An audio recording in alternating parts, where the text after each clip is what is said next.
She got fired, and 3 minutes later, she became the boss. Yeah, that happened.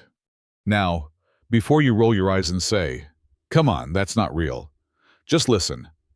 Because what went down inside that bland beige office building in Birmingham, Alabama, felt more like a movie than a Monday. Let me take you back. It was a regular morning, gray sky, lukewarm coffee, same parking spot with the oil stains shaped like Texas. And sitting inside that third-floor corner cubicle, typing up a report for the sales team, was Sierra Monroe, 32 years old, spreadsheet queen, and the kind of woman who stayed late just to double-check everyone else's numbers. No drama, no attitude, just solid, clean work. Except today, the air felt weird. Her boss, Martin Kellerman, the department manager with a temper like burnt toast, hadn't done his usual rounds. No sarcastic comments, no mourning, sunshine in that condescending tone of his, just silence. Sierra noticed, but she pushed it aside. She figured maybe he was on a call. Maybe HR was finally making him do some sensitivity training. Wouldn't that be something? By 10:03 a.m., her inbox pinged. Please come to Mr. Kellerman's office immediately. No subject line, no context, just that, and her stomach dropped. Sierra smoothed her blouse, took a breath, and walked down the hallway that suddenly felt 10 miles long. Her heels echoed a little louder than usual on the tile. People looked up, then looked away. She didn't know it yet, but every single step she took toward that office door was one step closer to blowing this place wide open. Now Martin, he didn't even look up when she entered, just kept staring at his monitor, pretending to be busy. Sierra, sit. Cold, flat, no hello. She sat. Then he dropped the bomb like he was ordering a sandwich. We've reviewed your performance, and we're letting you go. Effective immediately. That's it. No explanation, no warnings, no discussion. Just gone. She blinked. I'm sorry, my numbers are solid. I just landed that Allerton account. Martin cut her off. This isn't a debate. Pack your things. And that was that. He slid a thin envelope across the desk. Severance papers. 2 weeks' pay and a shove out the door. Sierra didn't cry, didn't yell, didn't beg. She just looked him dead in the eye, stood up, and said quietly, "You'll regret this." She walked back to her desk with every eye pretending not to watch her. Some folks typed a little harder, like that would hide their guilt. Others stared down at their phones. The ones who used to smile at her by the microwave suddenly found their shoes real interesting.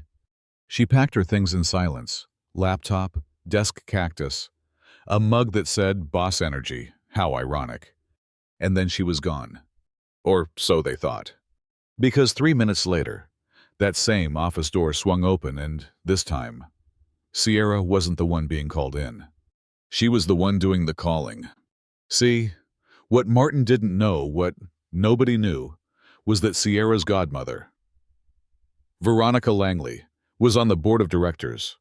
But Sierra had never played that card, never needed to, until now. And when she left this building, she didn't go cry in her car. She went to Veronica's office, told her everything, the dismissal, the tone, the total lack of justification. Veronica didn't even blink. She just picked up her phone and said, "Call a board meeting. Now." 15 minutes later, Martin was out. HR escorted him from the building like a guest who'd overstayed his welcome red-faced, yelling something about reverse racism and company politics. And Sierra. She walked back in holding a new contract. Department manager, effective immediately. Now, that walk back to her old desk, that felt different. The hum of the office lights, the smell of burnt coffee, even the floor tiles felt like they'd shifted under her shoes. When she stepped into the manager's office, Martin's old seat, she took a breath, sat down, and looked out at a team that suddenly didn't know what to do with their eyes. Let's just say it got real quiet, real fast. Nobody said anything. Not at first. She gave them space. The next day, she called a full team meeting. Sierra didn't give a speech. She didn't come in swinging or gloating or putting people in their place. She just said, "I know this is strange. I didn't expect it either. But I'm here now and I need your help." One by one, People started to talk. But Luis, the quiet data guy who always kept his headphones on, said, "Honestly, it was messed up what happened. I don't get why they let you go, but I'm glad you're here now." Even Kelsey, who used to laugh a little too hard at Martin's passive-aggressive jokes, said, "I mean, yeah, the whole place feels lighter." But not everyone was on board. It's Terrence, a senior analyst who'd been there since dial-up internet, pulled her aside after the meeting. "Look, Sierra, I get that you've got ideas, but this whole team's been doing things one way for years. Don't expect people to just snap into line."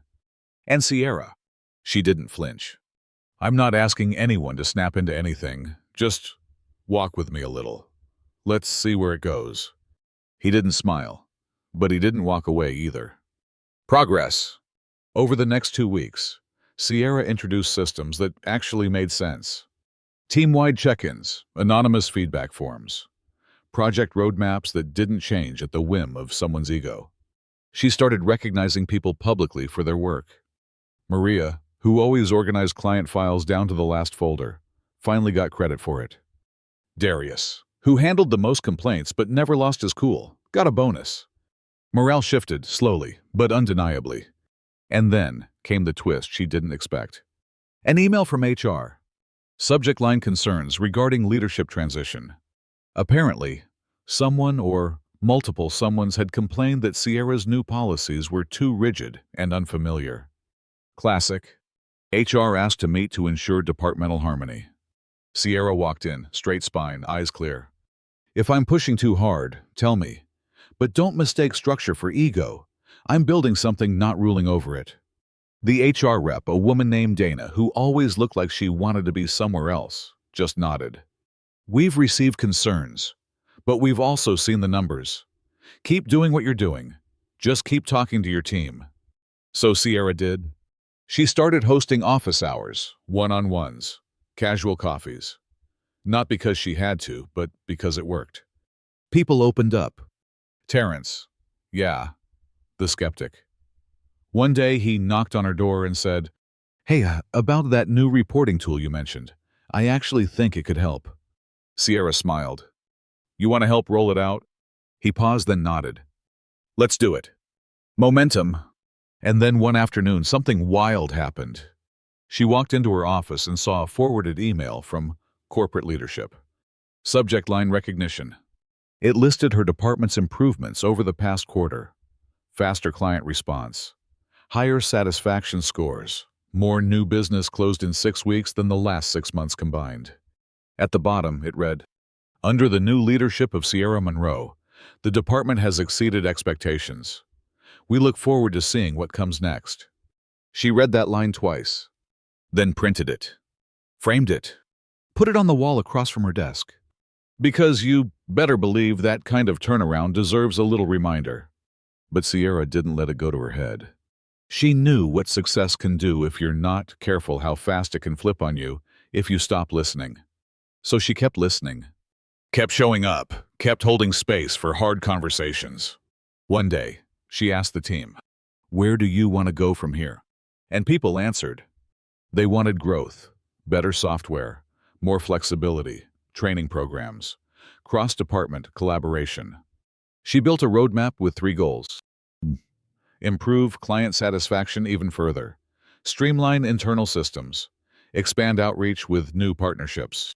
She showed them exactly how their work would connect to those goals, no fluff, no buzzwords. And suddenly, they weren't just following her. They were with her. She wasn't the boss anymore. She was the leader. And one Friday morning, Kelsey, the same woman who used to ignore her lunch invites, walked in and said, "Hey, I saw an RFP come through from Norwin Tech. I think we could win it. Want to team up?" Sierra blinked, then smiled. "Let's go get it." And they did. Her department, closed it 2 weeks later. Another win. Another wall shaken. Another reminder that sometimes the people who get shoved out come back through the front door holding the keys. So the next time someone tells you you're not good enough, not a fit, or just not working out, don't panic. Take the walk. Feel the sting. Then double back and take the chair they never thought you'd sit in. And if you're still listening, tell me this. Have you ever seen someone go from fired to boss in the same hour? Would you forgive the coworkers who stayed silent, or would you clean house? Let me know in the comments. And if this story hit home, share it, like it, and make sure you're here tomorrow. Because what happens when a janitor gets laughed at for taking the CEO parking spot, but he owns the building? That one's gonna hurt. See you then.